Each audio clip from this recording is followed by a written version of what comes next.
Magandang araw po mga Lods at welcome back po dito sa channel natin. So dito po, kung makikita nyo dito sa harapan natin ngayon, isa po itong coin slots box po sa pressure washing. Itong box na coin slots po sa pressure washing, hindi po sa atin ito. Galing ito sa isang kaibigan ko na gusto niyang ipa-modified po ang dito sa loob. Kasi ang design po dito is para sa pressure washing. So ang gusto niya pong mangyari, babaguhin natin na para sa basketball court lighting. So mangyari doon, kapag maglalaro po sa gabi, gagamit po sila dito o magdadrop po sila ng coin slots dito para umilaw po ang basketball court. Gamit po itong coin slots na design ngayon. So gagawin po natin dito, babaguhin natin ang design.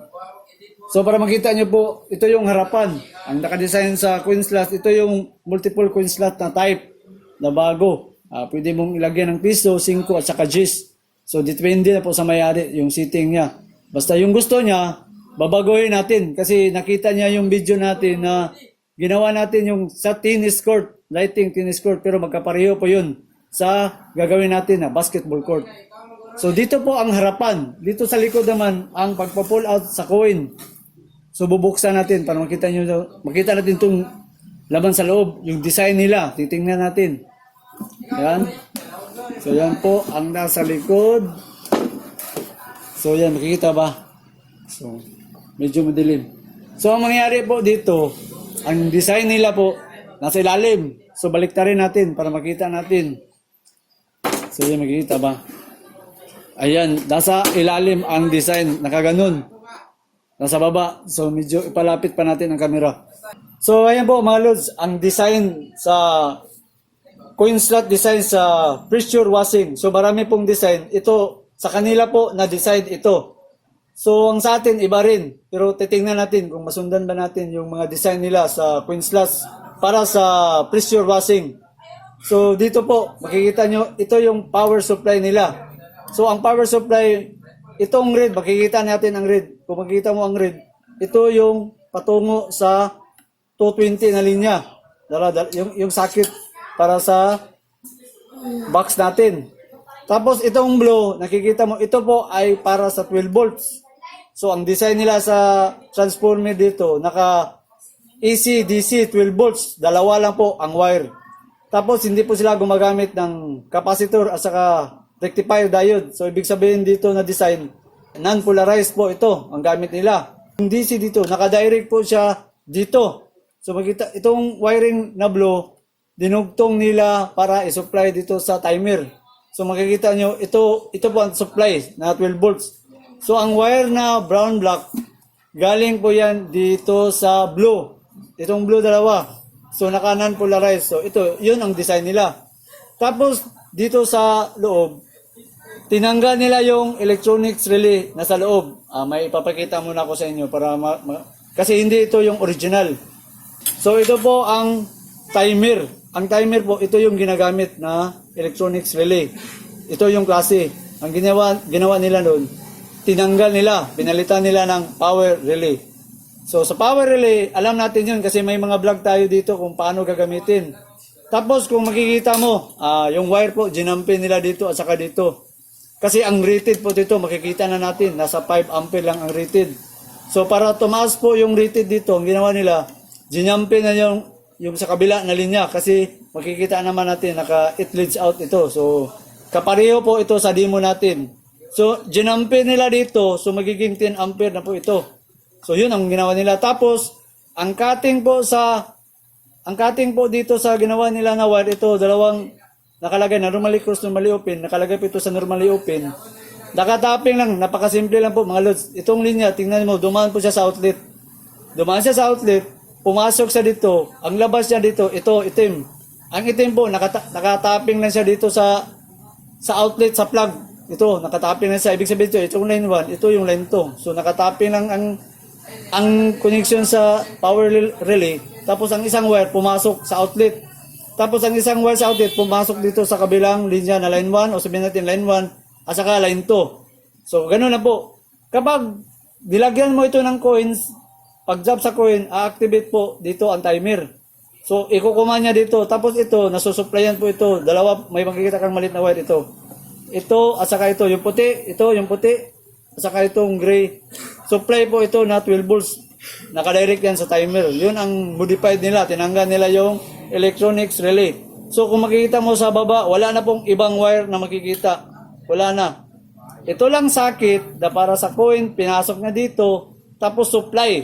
Ang supply, kumuha ng supply doon sa AC-DC na transformer. Tapos ang rated sa ginamit nila dito makikita natin is 2 ampere ang rated. So ibig sabihin yun, kayang-kaya yun 2 ampere kasi ang sinusupplyan niya dito yung timer lang. So okay lang. So gagawin natin dito mga lods, babaguhin natin. Kasi kung gagamitin ito sa basketball court, sabihin natin malaki yung mga lighting doon, baka hindi kakayanin itong power relay na ginagamit nila. So, ang design, nababaguhin po natin dito mga lods. Lalagyan natin ng contactor. Yun ang pinakamaganda na ililipat natin. Tapos, gagamit tayo ng MTS. So, ipakita ko muna ang contactor natin mga lods. Ito yung ilalagay natin na control. Bali, ito rin, nandito pa rin ito. Pero yung command dito, ilalagay natin ang command sa contact relay. Pero sa power supply dito sa E1 at saka ito ang ilalagay natin na control dito. Ibig sabihin doon, kapag naka-energize ang timer, yung isang linya sa contactor, ilagay mo na lang sa line 2. Ang line 1 naman dito, idadaan mo dito sa power relay natin. So, simple lang. So, kapag nag-energize ang timer, paglagay sa coin, i-close contact niya. So, yung line E1 dito, ang naka-normally open. So, yun ang gagawin nating switching. Tapos, naka-jump ang ito, direct dito sa line 2. So pag energize po dito sa power relay, mag-normally close po siya. So mag-energize itong contactor natin. So yun ang pinakasimple na lang po. So ang mangyayari dito, tatanggalin na natin itong outlet na inilagay nila. Pero ito, nakadesign po nga ito sa pressure washing. Pero dahil gusto niyang babaguhin na gagamitin dun sa basketball court. Suppose ang basketball court pala, sinasabihan na tayo na 220 watts po bawat isang light. Tapos naka-6 ang bulb. So siguro ilalagay natin dito kung kaya ba dito. Susubukan natin mga lods. Dito makikita ba sa camera? Baba ko na lang yung camera. Yan. Tapos i-compute natin 6 na 220 na watts gamit. Titingnan natin kung kakayanin. Ito naka-design lang ito sa 5 ampere. Pero ginamper nila para maging 10 ampere. So susubukan natin i-compute. So mga lods, balik po tayo sa pinaka-basic na formula natin. Dito na lang. P is equals to IB. So ang rated po sa power relay, magiging 10 ampere kasi ginamper nila. So 10 ampere times natin sa 230 ideal voltage natin. So ang maximum na makukuha po natin na power po dito ngayon ay so nasa 2,300 watts po ang kaya po niya dito. So ito yung kakayanin. Pero yung sabi ng may-ari dito daw na 220 bawat isang bulb, ita-times natin sa 6. So sa 220 times 6 ay nasa 1,320 watts. So kung titingnan natin, mukhang kayang-kaya naman. Pero hindi natin alam kasi sabi ng may-ari, baka umabot sa 10. Kaya kung aabot ito sa 10, sabihin natin, aabot sa 10, o 10 na ito, so magiging 2,200 watts. Kapag 10 po, yan. So ang mangyari, wala na. Masusunog po itong power relay. Kapag umabot na ito sa 10, 220 watts kasi nasa 2,300 watts lang po kung paabutin sa maximum talaga ang wattage na gagamitin. Para safety po tayo, ang rated po sa, ito yung contactor natin, nasa 32 ampere po ang gagamitin. Yan, makikita ko. 32 ampere po.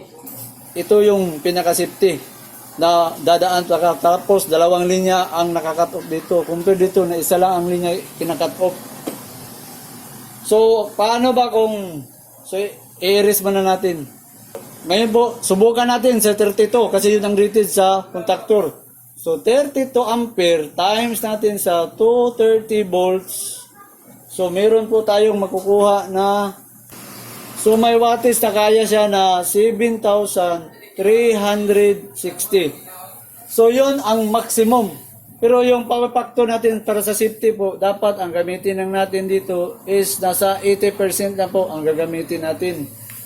Kaya kung sa 80% na ganyan, sa 80% ang safety po natin gamitin ay nasa 5,888 watts.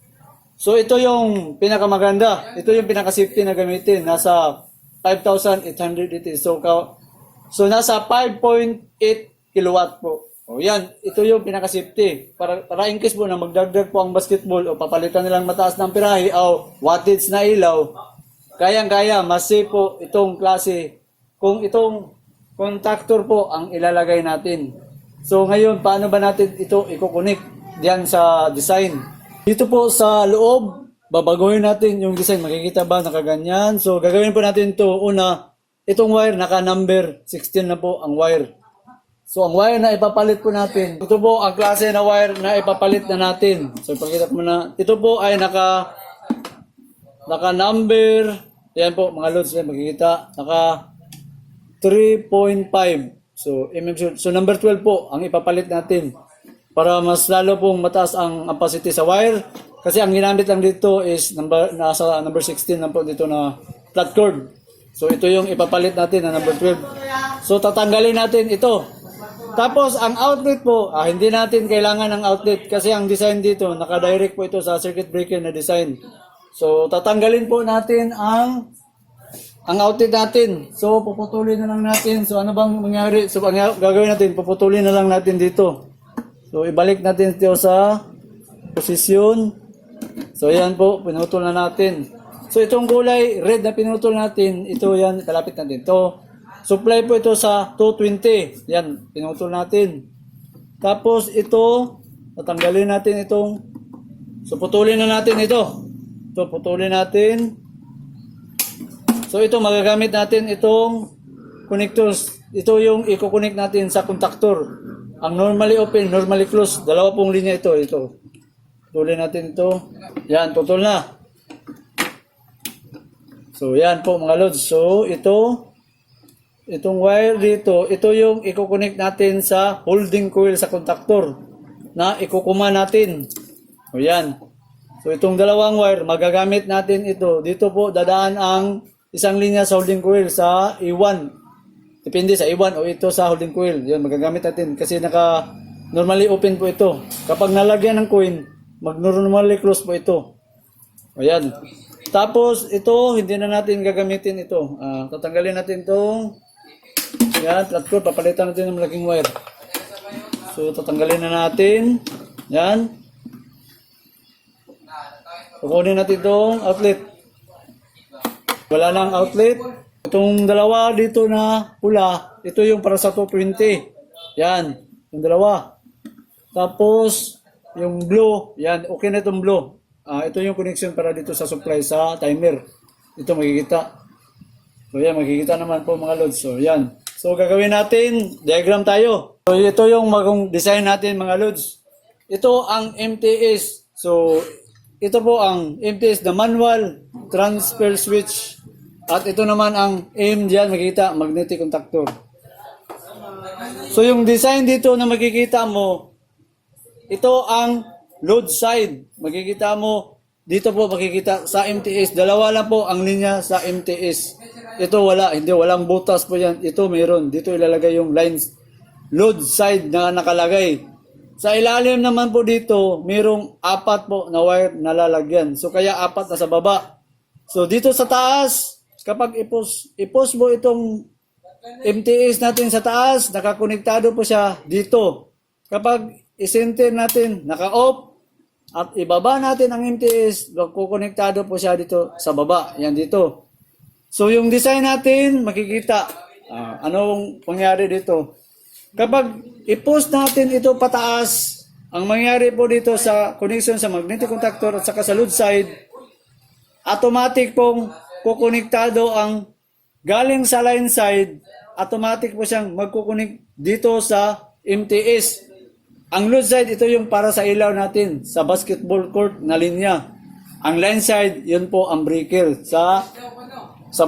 yun ang breaker po sa basketball court. Ang ibig ko sabihin dito mangyari ngayon, dalawa po ang design natin ngayon. Kapag naka-on po ang MTS sa taas, i-energize po ang basketball court na wala pong timer. So, yun ang unang design. Para kung sakaling maglaro sila na hindi nila kailangan ng coin na ilalagay, iilaw ang basketball court na wala akong coin slot na ilalagay mo o coin. Automatic yun. Pero kapag ibaba mo ito off, tapos ibaba mo sa pinakamababa dito, kailangang maglagay ka ng coins. Yung coin natin na design, kailangan lagyan mo ng coin para mag-energize po ang ilaw sa basketball court. Kapag nakababa po ang MTS, pero kung gusto mong walang bayad o nag-energize direct kaagad yung basketball court, itaas mo lang nakaganon. Dahil gusto yung may-ari na meron siyang magamit na hindi siya maglalagay ng coin at pwede ring ilagay niyang nakasiting na kailangan mo maglagay ng coin. Kung may maglalaro, pwede kayong maglaro pero maglalagay ito nakasit sa baba para maggamit ng coin. Para mag-energize. Tapos pag wala ng time, shut off po ang basketball court. So kailangan lagyan mo ito ng coin. Yun ang design. So paano siya itatapping? So napakadali lang mga lods. Kung makikita mo sa diagram kung susundin natin. So dito sa baba, itong magnetic contactor natin, 3 piece po ang linya. Meron tayong line 1, line 2, line 3. Pero dahil nga single piece lang naman ang linya sa mga ilaw, dalawang linya lang po ang gagamitin mo. So mas maganda nakaseparating nan. So line 1 at saka line 3 ang gagamitin natin. Yun ang line 1, line 2. Kung ganun sa taas, ganun rin dito sa baba. O yan, makikita sa diagram. Yan, line 1, line 2, line 1, line 2. Kapag naka-on po ang MTS dito sa taas, iilaw kaagad po ang basketball court na hindi na kailangan ng coin slot. Yun ang design. Ito po ang koneksyon. Tapos kapag bumaba po ito, ang koneksyon po lilipat siya dito sa magnetic contactor sa baba. So kailangan, yun, makikita na. Hindi na po naka-direct ang tapping kapag nandito sa baba ang ito, MTS natin. Kumukuha ngayon ng supply dito na sa baba sa magnetic. Kaya kailangan ma-energize ang magnetic contactor para makadaan po siya dito sa MTS. Pero kung sa taas na gagamitin, makikita mo lang ang koneksyon, naka-direct po siya kaagad. Kaya i-energize ang ilaw sa basketball court kung nakataas ang switching. So dito pa lang ang gagawin natin po mga lods, susundin natin ang nakalagay na wiring. Itatapping natin siya dito. Ang pagbabangking wire dito. So yan, makikita naman. So simple po, ang gagamitin natin na wire, simple, itong number 12 na flat cord para tamang-tama yun sa setup natin dito. Hindi yung number 16 na wire. Para mas lalo pong masundan mga loads, na ito ang contactor na line 1. So ito yung line 1. Line 1. Tapos ito ang magiging line 2. Kung line 1, line 2 dyan, dito rin sa baba, line 1, line 2 pa rin. Yan. So yung line 1 at saka line 2, ito po, line 1, line 2. So ang baba, ganun rin, line 1, line 2. So dito sa kabila, hindi ito auxiliary po to, normally open. So hindi yun kasali. Ito lang tatlo. Pero dahil single piece, line 1 at line 2 para ma-separate naman tingnan. So dito ang tapping natin. So dito tayo mag-umpisa. Nakatap po siya doon sa MTS. So ang MTS naka-design naman kung dito sa taas, ganun, dito sa taas. Kung pababa po ito, dito po sa baba. So nakataas ng ganyan. Ito po ang tapping natin una. Umpisahan natin sa line 1 po dito. Yun, line 1.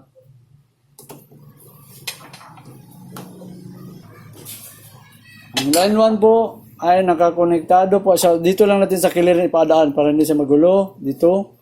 Nakakonektado ang line 1 patungo dito. Sa taas po ito. So dito sa taas. Okay. Yan. Line 1. Sa line 2 na naman tayo. So yan po ang connection natin. Okay. Tapos ang line 2, patungo siya dito. So kahit magkabaliktad dito mga lods, pwede lang. Yan. So dito sa baba. Yan. So nakaganon ang posisyon po nito. Yan, nakaganon. So dito lang natin muna ina-symbol kasi kung doon natin ilagay sa box mo kasi mahirapan tayo dahil malimit lang ang area. So dito lang muna. Saka na natin yung ilalagay sa box pag natapos natin ang banking. So yan, natapos na natin ang line 1, line 2, patungo dito sa MTS. So yun ang para sa taas na switching. Yung sa baba naman, kapag ibaba natin ito yung connection para sa baba. Galing sa baba dito sa contactor. So yan, pababa tayo. Yung natitira sa ilalim po dito na wire, dalawa. Yun po, para dito sa baba. Yan, makikita naman. Line 1, padulong dito at dito line 2. So, next natin mga lods, L1. Nakatap siya sa MTS. So, yung baba dito sa L1. Ito L1, baba. Okay, L1. So, yung L1 nakatap dito sa baba. Yan, lagyan sa lalim para malinis tingnan. So, luwagan muna natin. Ito. Okay. Next. Sa L2. Yung L2 naman, siyempre yung L1, L2 dito. Okay. Yan. So, L2 dito sa ilalim, L2. Okay. So, yan po mga lods. Yan po, nataping na natin ang wiring dito. So, ang next na natin, itong dito sa taas, yun ang load side. So, yung wire po dito, yun po ang lalabas sa box.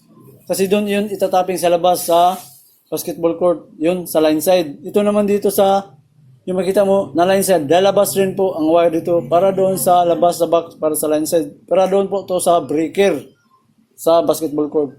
So, ang next na natin, doon na tayo sa loob, ang itataping natin. So, ito po, ang nasa taas, nakaganon po ang design. So, ipatalikod ko para makita nyo. Nakaganon po ang design. So, ang style nila, binabaliktad nila yung pag-install. So, nandun sa taas. Yan, nakikita ang tapping. Ito ngayong gagawin natin, itong na-symbol natin na MTS at saka contactor, nakalagay po dito yan na posisyon. So, kailangan natin, meron tayong DIN-rail. So, ang DIN-rail po, yung ilalagay sa likod dito sa contactor, saka ito sa MTS dito sa likod para makadikit pong nakaganyan. Kukuha tayo ng DIN-rail. Pakita ko muna sa inyo yung DIN-rail. So, ito po ang DIN-rail para kakabitan po sa contactor at saka sa MTS. May mga lalagyan po na isabit po dito yung mga contactor natin at saka MTS. So, dito yun ilalagay natin para masabit. So, ayan po mga lods, lalagay na natin yung DIN-rail na lalagyan sa contactor at saka yun sa MTS. So, yun po ang holding para makabit po natin sila. So, dito po, so ito na po yung MTS at saka yung contactor. So, pwede na natin idikit. So, para hindi tayo mahirapan dito sa wire, lalagyan na natin ng wire dito. Ito po mga loads, lalagyan na natin yung para sa load side. At ito naman po sa kabila. So, pwede na natin yung idikit doon para... So, dito po sa kabila, sa contactor, dito po dadaan ang linya sa AC-DC natin na transformer. Ito yung line 1, ito yung line 2. So, yung pula dyan, nakatapping po siya dito. So, palala ko muna dito bago natin yung itatapping. Yan, makita. Gusto ko muna pakilala. Itong dalawang linya na itim, ito yung galing sa power relay. So, dito po, dadaan ang linya sa, itong dalawang linya po, dadaan po dito ang contactor natin na sa holding coil po, dadaan po dito. So, gagawa na lang tayo ng diagram dito sa baba para mas lalo pong masundan.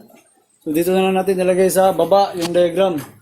So, ito po ang diagram natin sa magnetic contactor. Sa block diagram lang tayo. So, ito yung magnetic contactor. Ito naman ang contact relay natin. So, ang contact relay naka-normally open. Tapos po, may numbering po yan. Kung makikita mo doon sa socket, may 3 at saka 5 po ang number dyan sa contact relay nakalagay dyan. Tapos dito sa magnetic contactor natin, ito yung E1 at E2. Makikita mo, ito yung holding coil. E1, yung makikita ba E1, at saka E2. So, ang mangyari po, yung E2 dito, at saka yung line 2, i-jumper po natin, yan. So, may jumper po mangyayari. So dito po, lalagyan mo ng jumper po dito. Tapos ang L2, may wiring po na ilalabas sa box. Ito yung magiging line 2 natin o line 1, line 2. Tapos ito naman ang lalabas na para sa L1. Yun ang terminal para sa breaker po yan. Dito sa E1 naman at saka sa L1, hindi natin pwedeng i-direct, baka mag-energize ito pag i-direct mo ng isang jumper wire. Ito lang ito ang i-jumper mo sa line 2. Itong E1 natin, idadaan mo po sa contact relay. So ang mangyari po dito, itong isang wire dito sa normally open sa 3.5, kahit magbaliktad, itong 3, ang ilalagay mo siya dito sa L1. Yan. Tapos itong nakatapping yan sa E1. Kapag na-drop po ang coin po doon, magno-normally close po ito. So ang mangyari, maja-jumper po itong dalawa. Kaya i-energize po ang magnetic contactor. So yun lang po ang purpose doon sa contact relay kasi binago natin ang design. Kasi contactor po ang ginamit natin. Yun lang po, pinaka-basic. Kaya pag naubos po ang time limit doon sa kuha natin, sa timer, maubos, ma-open po ito. So mawawala po ang supply dito sa magnetic coil. Pag wala sa magnetic coil, so shut off po ang basketball court kapag hindi na po nila nalalagyan ng coin. So kailangan lagyan na naman para mag-normally close ang contactor relay dito. Masusupplyan po dito ang magnetic contactor natin sa holding coil. So yun lang po ang pinaka-basic.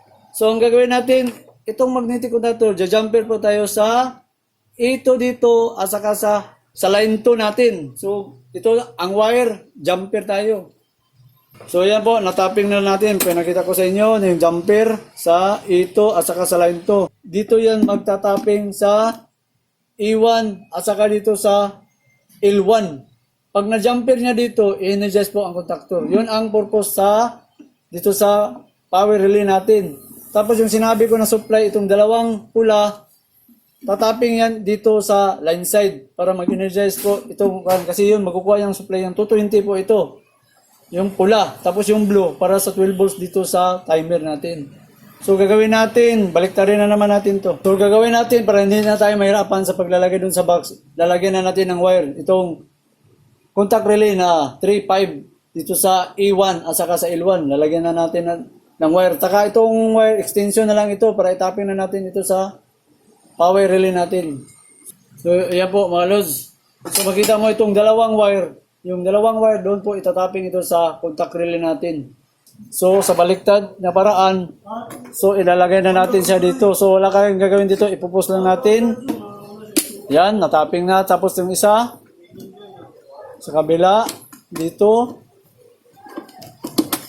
So yan po mga lods, nalagay na natin ang MTS at saka yung magnetic contactor natin. So dito sa baba may kulang tayo. Yung terminal natin itong red, idadaan natin sa contactor.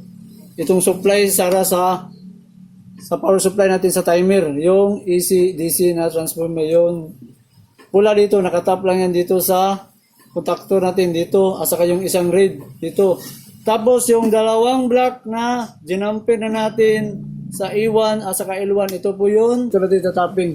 Yan, at saka dito. Ayan po, natapping na natin. So ang next na natin dito, itong pula, itatapping natin dito sa line side natin. So patungo sa labas, kailangan natin lagyan ng flat cord na itim ang gagamitin natin dito. Line side natin, nakatapping yan dito sa kontakto natin. So isalin na rin natin itong pula. So ito po mga lods, natapping na natin. Ang ginawa ko, nag-jumper po ako ng number 10. Kasi mahirapan na tayong ilagay lahat po itong dalawang flat cord na number 12, mahirap na. So yung dalawang 12 at saka dalawang dito, kasi ito yung itim na sinasabi natin na magiging line side natin patungo sa breaker. So yan po, nalagay na natin. So ang gagawin natin, ready for testing tayo. So ito po mga lods, ready for testing na tayo. So ang sinabi natin doon na ang itim ang line side. So ito po, socket lang muna for temporary. Pero ito yung ilalagay talaga sa breaker. Kasi malaki ang wattage na gagamitin sa basketball court. Tapos ang load side natin, itong white. So ang ginawa natin sa white ito, makikita nyo ito, yung bulb lang muna ang gagamitin natin. So ipakita ko muli yung diagram para mas mapansin nyo. Ito yung diagram natin. So sabi natin, ang load side natin, kulay white. Tapos yung line side, ito naman yung kulay black para hindi tayo malito sa paglalagay doon sa basketball court. So meron po sakit po dito sa tagiliran. Yan po, isasaksak natin ito. Ang seating natin sa MTS, naka-stop po sa center. Naka-stop sa center. So isaksak natin dito. Yan. So titingnan natin doon sa harapan. So yung harapan dito, yan po ang harapan. Naka-zero po ito. So ito, hindi ito mag-energize kung lalagyan kasi naka-off ang center lang. So indicator lang. So ang mangyayari dito ngayon, kag i-up natin yan sa taas, ang ibig sabihin doon, hindi gagamit ng timer. So ang mangyayari po, itong bulb, iilaw po pag i-manual natin sa taas. So hindi siya gagamit ng timer. So ang gagawin natin, i-up natin. So yan po, makikita, umiilaw po, hindi gumagana yung timer. Ibig sabihin doon, ang basketball court po, umiilaw na hindi na gumagamit ng timer. Pero pag ibaba po natin yan sa pinakamaba ang MTS natin, doon po gagamit ito ng timer. So ibaba muna natin. Yan, naka-off kasi center natin, off. Sa timer na tayo, gabihin na natin, ipagamit na natin sa basketball court. Sa timer na natin, dito natin ilagay sa baba. Yan, so ito ngayon, naka-timer. So kailangan lagyan mo ng coin para umilaw itong bulb. So tingnan natin sa harapan. Sa harapan muna, ikutin natin. Yan. So ito yung bulb. So yan po mga lods. So yan pa natin. Dahil makita yung timer. So yung timer ito. So depende yun sa mayari. Kung ano yung setting gusto niya. Kasi nagbabase na yun sa coin. Itong klase na to, coin.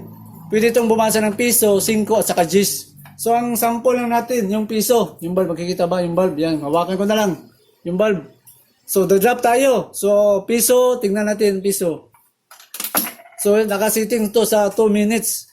So pagdating po sa 0 dito, sa shut off po ito. So sabihin natin, ito yung basketball court, umilaw, nag-drop ka ng piso. 2 minutes po ang sitting na nakalagay. So ito, hindi pa ito final, hindi ko alam sa may-ari nito kung ilang sitting sa time ang gusto niya. Pero ito, pinakita ko lang na yung nakalagay dito po ngayon is 2 minutes yun sa piso. So depende yun sa 5, sa G's. So ang atin dito ngayon, ito na po, nag-function na po siya. So, ang mangyari po dito ngayon, kapag umabot ito sa 0, sa shut off po itong incandescent bulb natin na sample. So, medyo hihintayin pa natin bago ito mag-0.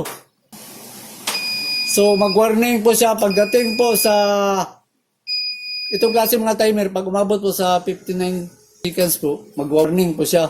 Tapos, pagdating na naman doon sa 5 seconds, pa-warning na naman po ito. So, hintayin natin mag-0 para makita natin na mag-shut off itong bulb pagdating po doon sa 0.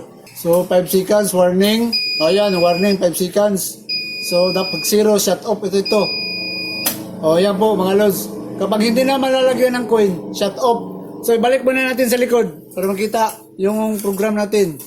So, yan po, naka-program sa timer. So, sabihin natin, manual. Yung mayari na hindi niya gagamitin itong timer. So, i-manual natin. So, switch sa center, naka-off. Tapos, ibalik natin sa manual. Yung umilaw na hindi gumagamit ng timer. So, yan po, mga lods, umilaw. So, ito na po, walang timer.